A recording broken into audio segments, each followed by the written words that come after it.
Well, hey, Terry, it's good to be with you again. And certainly, you and I go back quite a few years now, We do. a lot of writing projects together, and looking forward to our future one coming up, not too distant future. So, Yeah. so what have you been up to lately with your articles on Rapture Ready, Nearing Midnight, and all that? You want to talk through any of those? Well, we certainly have had a lot to talk about. I think one of the most important things I think that I've seen developing as far as what we're looking at prophetically for, I think it's Satan preparing the way for his coming regime. You think Satan knows the rapture is going to occur. He has no doubt about it. He just doesn't know when, just like we don't know when. But he's getting all of his things in order, his knights and his rooks and all this other stuff in order. And I think that one of the big things we see is his preparation for bringing global order. And that's one of your areas of expertise, of course. And so I think this is a time to be writing on these things, particularly the matter of the cry for peace, the global order. At the moment, we see all these things happening over there in the Middle East with President Trump and all these others forming what a board of peace, I think it's called. And I think that's pretty telling because the whole world now is calling for peace and safety. And it's amazing to me that all of Israel's enemies, Arab type enemies nearby, are glomming on to this peace plan that the president has proposed. And I know that Donald Trump means well, but I think he's a little bit misguided in thinking he can bring all these things together. But that's what I see as one important area to cover, and that's what we're trying to cover on Rapture Ready. So. Yeah, I've been really critical of Trump as of late in terms of stuff he's been trying to do with Israel, forcing this peace issue. Now we've heard that they're trying to open a Qatari air base in Idaho. I don't know if that's just breaking news I found out last night or yesterday. I haven't heard that yet. And that must have been part of the drug deal with Qatar in order to get them on board with everything. So it seems that I don't know if he's driven by hubris or what, where he's just trying so hard to get some peace deal, some grand peace deal. It's like, I'm like, man, have you ever read Daniel 9:27, or have you not read 1 Thessalonians 5 or these other passages talking? Is nobody advising him about this? Obviously, he hasn't. He's got a person in there who is a Kingdom Now person. One person, I won't mention names, but who is at his. I was hoping that Robert Jeffress or one of those, or maybe would be close enough to him. I know Mike Huckabee now. Mike Huckabee is represents him in Israel there, the ambassador. I know Mike a little bit myself, and he is as strong prophetically as he can be because he's a former Baptist preacher. And I know what he believes about all of this, and that's why he took the ambassadorship, I'm sure, because he sees it as helping at least bring into the picture prophetic things God has laid out. And I was hoping that he would be one that would have a strong influence especially with regard to dealing with Israel. But for some reason, Donald Trump is not listening to this thing about, this is going to be a big part of the big deception. It's this cry for peace and safety. The peace and safety is not coming until the Lord Jesus returns. We know that. You know what this reminds me of, and I just thought about this right now, is Daniel chapter 4, where Nebuchadnezzar is looking out over his kingdom thinking, I did all this, and what does God do? He strikes him down and turns into basically live like an animal for the next 7 years. Yeah. And I'm curious if this is one of those moments of, now I will say this, Trump has done, when we talk about domestic issues with like Antifa or dealing with the border or dealing with kind of the law and order that have been sliding for the last, 10 years or more, he's spot on. But when it comes to international deals, it's like he's willing to make a deal at any cost, despite what the actual outcome is. It's just the optics of it, you know. But now I'm looking Daniel 4. We read it and we think, how could Nebuchadnezzar, who had just had these dreams and had this interaction with Daniel, as a man of God, is he so now just completely threw that out of the window and beginning back to embrace his own pride? Yeah, and that's exactly what I was going to say. The old saying, pride goes before a fall. Biblically, it's a biblical precept. Goes before a fall. So he just had this mountaintop experience, and he thinks now that he has a direct line to God or something. That's what Nebuchadnezzar, I think, thought, and he ended up grazing in the field like a wild animal for those years. I really don't think there's time for that for Mr. Trump. I don't know. I don't. But I can tell you this, that he was put here for a reason. Absolutely. I always say he is not a godly man. We know that from his history, but he is God's man for the hour. And we saw that, in was it August of a couple of years ago when he July. Yeah. When he was hit in the ear by a high-powered bullet, tipped his ear. God did that, and even he admits that God did that. And so it's an interesting thing to consider and to watch. Yeah, that is just to think how different this world would be if he had not turned his head just a couple of inches. Yeah, we would be living in a new reality right now, I think. Absolutely. I think Nikki Haley would have been the contender, or she would have been the Republican nominee, because that RNC meeting or convention started Monday. That was Saturday it happened. And she had stayed in the race for whatever reason. Well, we know why, but she stayed in and she had the most delegates. So she would have been by default the Republican. That's right. And so we would have been living in some kind of bizarro world, Well, and wouldn't have had the kind of powerful influence and control that Trump has. His personality is just it's just one of pure power, and I'm talking, but negotiating power, not a brutal type attack you power, but and so that's what it's taken, as you know, I think the Holy Spirit used that as a restrainer, has used Trump to hold back, for example, World War III at this point, because he has such a powerful voice. Yeah. And he has a head of gold, right? Yeah, with a big T on it. Yeah. And I find it so ironic, or not ironic, maybe it's a divine irony that he is a president named Trump. And, in the King James Version, it says at the last Trump, and then he has undergone everything he's undergone. I mean, 2 different impeachments, I don't know how many investigations, plus how many lawsuits, 2 assassination attempts, probably more. Yeah. More than foiled. Yeah. And he happens to be, I can't help but think he's the last Trump. And I don't know. I think there is a bit of godly humor in all of that. I really do. When Paul says, at the last Trump, So, yeah. And I always, when all this stuff with the rapture, was it this Joshua prophet or whatever he was coming out saying, Jesus told me exactly that this was going to happen on the 23rd and the 24th on the Feast of Trumpets. Yeah. I made a TikTok video back in early September, and I said, hey, look, I'm already calling this that I don't think this is the way it's supposed to play out, but here's why I don't think the Feast of I don't know what you hold to, but to me, the Feast of Trumpets is not a strong candidate for a rapture date. Jesus wasn't, he didn't ascend on a feast date. He ascended 10 days. He ascended between the feasts, between the first fruits and Pentecost. Well, Pete, I don't see the rapture tied to any Jewish festivity or even traditional. I just don't see that. But God hasn't shown that to me, and I believe, just like Jesus said, it's going to be a complete surprise, like a snare. It's going to come upon the whole earth. Yeah. And most Christians, unfortunately, are not going to be looking for it either, as we know. Yeah, that's a curious thing to think about.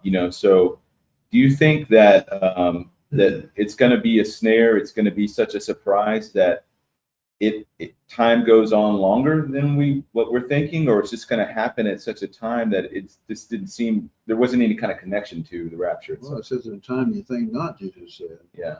And I think he was talking to mostly all believers. He was talking at that point to believers who would come down through the ages. And if that's the case, well, we're in the think not hour right at this moment for most Christians. Yeah. You and I don't see that so much because we've got our noses right there in it every day looking at these prophetic matters. But let me tell you, as you know, I want to tell you this. the churches are not getting it. They're not aware of all the closeness of the time of rapture. Yeah. Yeah, I would say, I think I said this yesterday in my speech, was that, if the churches, or I definitely said it on the live streams many times, but if the pulpits were doing what they were supposed to be doing, they wouldn't need a guy like me online, Well, and they wouldn't need, all the watchmen that they have, if pastors were teaching through the whole Word of God and they weren't skipping over prophecy and they weren't, watering it down or doing all those kinds of things, I think I would be unnecessary. I would think, I could be doing something else. That's one reason of God's omniscient plan had you and other podcasters and all of us that work in this area had us in mind, back before we were even created as human beings. Yeah. He knew all about this, and so it's all in God's plan. And you're here for a purpose, and I feel I'm still here for a purpose for how many years I have, for moments I have left anyway. But yeah, it's really, and it's awesome to consider that we have a responsibility, and that we shouldn't have taken any pride in that, and we don't. But we do take a tremendous responsibility. Yes, it is, and it's something that I think. You knew Jack Kinsella. He was Jack and I was a dear friend. Yeah. He was my mentor. I think when the Lord called me, out of my prodigal days in 2007 and going forward, there was a few years there I was struggling. I didn't know, because, the internet, even at that time in 2008, 9, 10, it was full of theories, full of, it was stuff was all over the place. And somehow God directed me to the Omega letter, connected me with Jack, and he just. I understand that. I understand that now that I know you. And that's one thing, prompted me, I think, God prompted me to contact you after Jack died and everything. And I knew how close you were, and Jack and I were great friends. And I'm thankful. I'm thankful we got together. We've done 3 great books, and look forward to another if Lord wills. Lord willing, yeah. I think he was able to ground me. He had a very grounded sense of. He was dispensational, pre-trib, premillennial, believed in the imminent doctrine of imminence. Yep. But I think between him and a couple of other well-grounded teachers at the time, helped me not to jump on all these bandwagons that started happening. Remember, there was a everybody thought the rapture was going to be in 2011 because 2018 was the 7 years from 2018, the 70th anniversary of Israel's rebirth. And the blood moons, all this stuff that's come and gone over the years, I've just kind of stepped back and, I don't throw the baby out with the bathwater, but at the same time, I'm not promoting it. I'm just cautioning people, hey, let's just see how this plays out. Kind of wait and see kind of perspective. Yeah, when that South African young man did that, that September 23rd, 24th rapture thing, I had to have just hundreds of emails. I had one really close friend who writes me daily, and she does a lot for me. But she just convinced, just absolutely convinced that it was going to happen. And so, I wrote an article. I didn't directly respond to her, but I just said, I pray that it does. If it happens on that day, I'll be all for it. I'll climb on. I'll apologize to Joshua. But I said, you know what? I always write my articles at least most of them a week ahead of time, and when I can. And I said in my article, as I'm writing this, I hope it happens right now. Yeah, that's what I'm looking for right now. That's what I'm supposed to be looking for.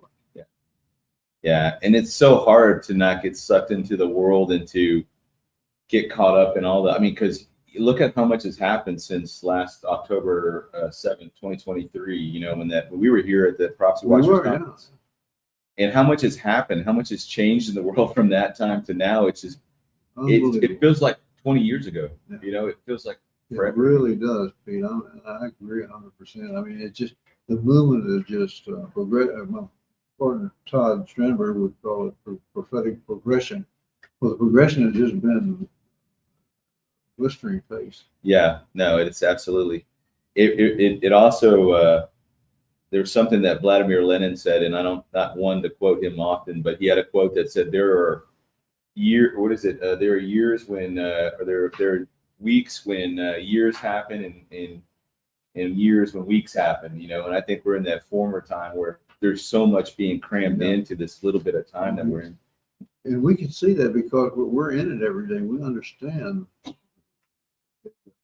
that's why it's so important for the churches, pastors and the teachers in churches to start pulling people in where we are in God's prophetic timeline. And boy, there's plenty of fodder for pulling people in. And that is the great irony, isn't it? Like that we live in the most prophetically charged times since Christ's first coming, and the pulpits are asleep. Yep, such a sad fact. And it took the death of like a guy like Charlie Kirk, or some of these other kind of October 7th type events for the world to wake up a little bit. C.S. Lewis once said that God has to use pain and suffering to rouse the world from its slumber. That's right. Yeah, I recently wrote on that with I can't think of his name right now. Pastor out in California. He gave a great illustration of that. He said he had witnessed to a friend for years who were very lost. He was getting on up in the age, and he had real terminal cancer. He just had a few weeks to live, and he was real very pain. And the pastor said he went in to the guy for the 100th time, and this guy said, "Why, if there's a God, why does He let me have such pain?" And the pastor said, and I thought this sounds kind of harsh at first, but he said, "Listen, so and so, you've had all these years. God has been so good. You blessed with lots of money, like everything you wanted, and so he's making, I think, one last call because he knew they both knew he had just a week or two to live at the most, and he said he's letting you go through this pain so you'll look up and wonder about these things." And he said he knows what kind of pain awaits you if you leave this world without him. So pain in this instance is an act of mercy, and I could see that too. And so, fortunately, the man was blessedly the man was saved within a few hours, and so he doesn't have to face that. But God will sometimes pour the pain on. That's what the judgment, I think, and wrath is going to be all about in the tribulation, don't you?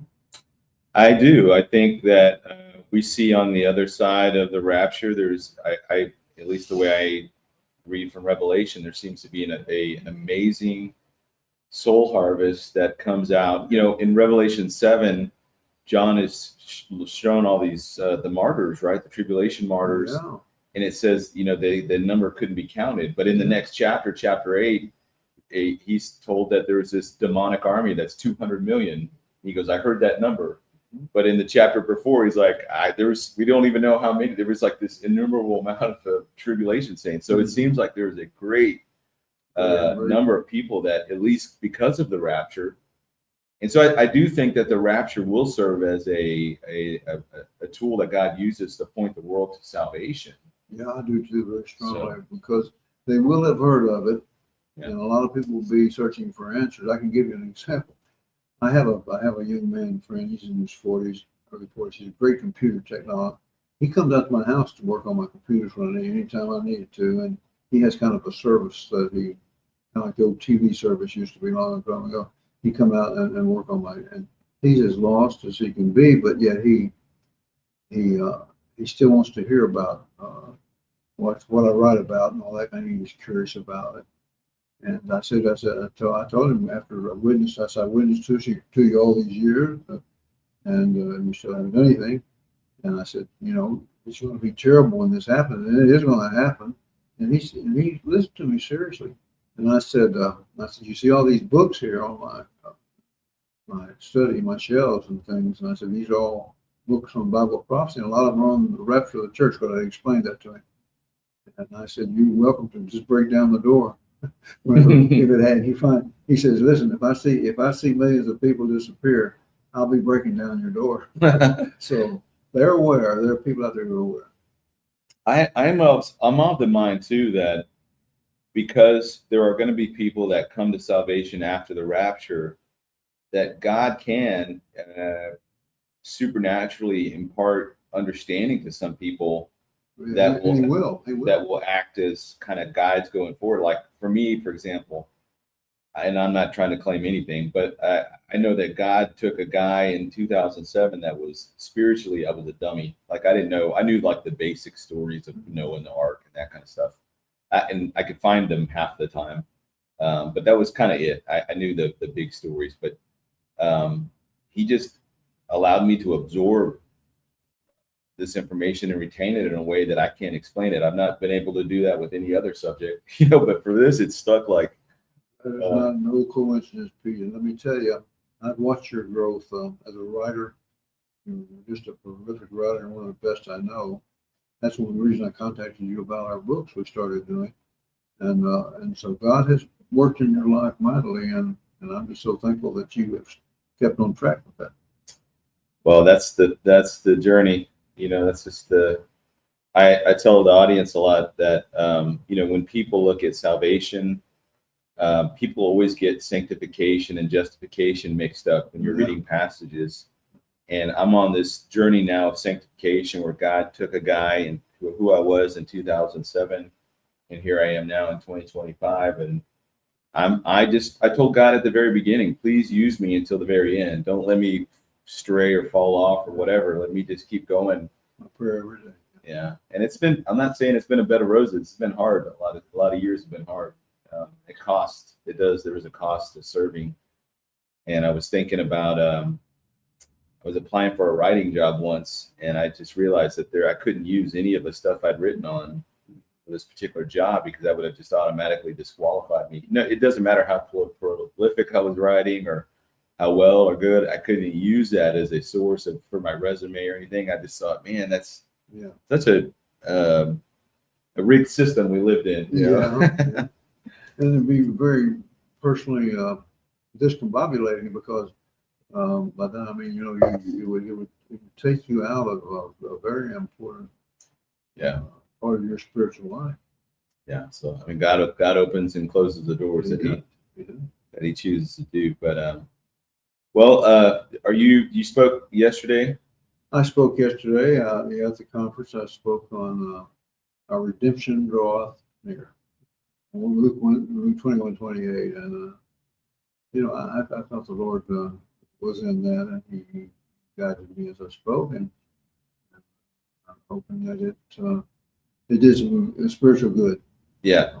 Well, that's funny because yesterday I did Luke 21:25 and 26, and I ended with Luke 21:28. So see, we're kind of together. And you and I had synced it all. God has kind of put us together. Yeah.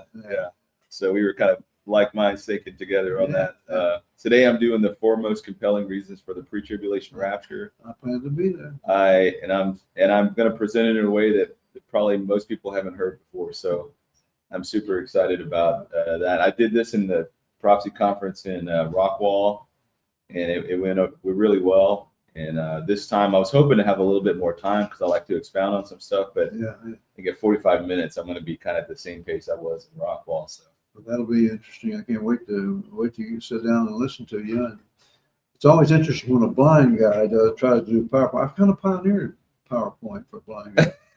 And thanks to my great friend David Hitt, who is a really powerful attorney and intellectual property attorney down in Dallas, and he always puts my programs together, and he uses AI voice, which is interesting. He always gets a kick out of that, but everybody's talking about how bad AI is, and it is.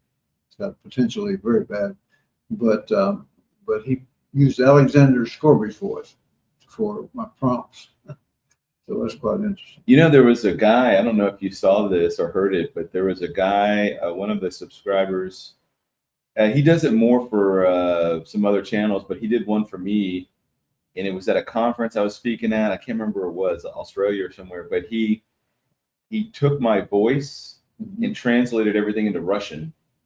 And he did mine too. Remember? Yeah. And I just thought, wow, I can't. I mean, it was you and I together in that.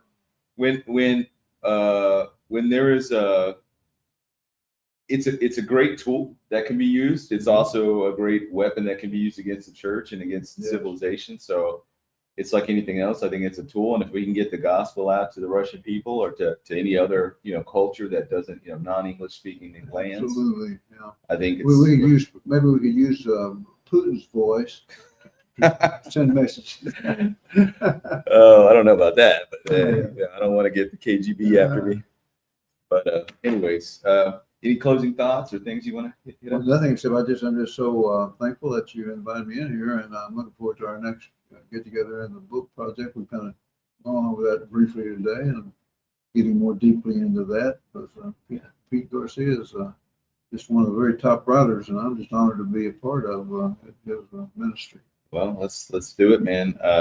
I'll shoot you the outline. You guys can do whatever you need to with it, and then we'll kind of set up a Sounds schedule. great. Schedule, We'll but get my little girl Angie involved in that. Yeah. My top daughter. well, Terry, it's been a blessing knowing you these years. You've been a great friend, and you've opened up so many doors for me. I'm so grateful in so many different ways. I wouldn't be where I am today without you. Well, I'm thankful for the Lord for putting us together, and I feel the same about you, Pete. I watched your growth with Jack, and we can thank our good friend Jack Kinsella, which I'm very much looking forward to Yes. breaking heavenly bed with old Jack one of these days. But it won't be old Jack, will it be young Jack? Yeah. He died. He left us too early, in my view, but God has his reasons. Looking forward to seeing him again. Well, thank you, Terry, and we'll stay in touch and look forward to working with you here. That's great. I'm listening for that conference speech today. All right. God bless you. God bless.